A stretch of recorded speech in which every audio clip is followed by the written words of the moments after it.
Hi, today let's take a look at how components work in Deskera People. So what are components? These payroll components define the structure of your employee salary. So to go to components, you have components module on the left navigation menu. Click on it.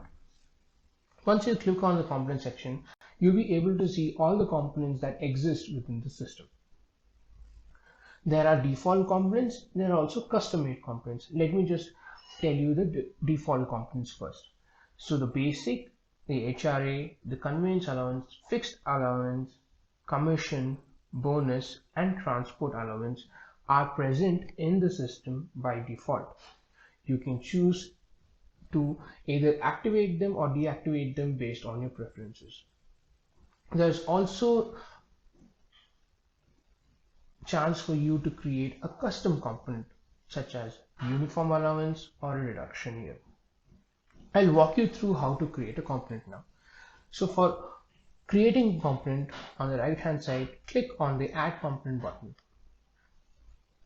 Once you click on the add component button, it asks you for a name.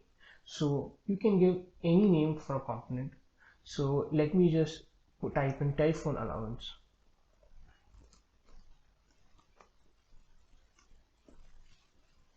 So it'll ask you to define the type of component it is, whether it's an earning or reduction.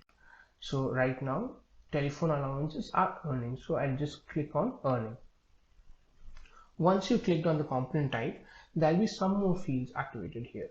So you have to choose whether the type of earning is fixed or variable. So if the earning type is fixed, you just go to the employee profile. For the particular employee, fill in the value. Suppose the telephone allowance is 1,000 rupees per month, then you just go ahead in employee profile and put the 1,000 rupees per month. But if it's going to be a variable earning component, you can tag it to anything here. So whether this amount should be configured based on percentage of basic, percentage of a specific component, amount per day for the days worked, or percentage of CTC. You can choose one of these four options here. So I'm going to choose percentage of CTC. Then it's going to ask you how much percentage of CTC should be considered for telephone allowance. I'll put 2%.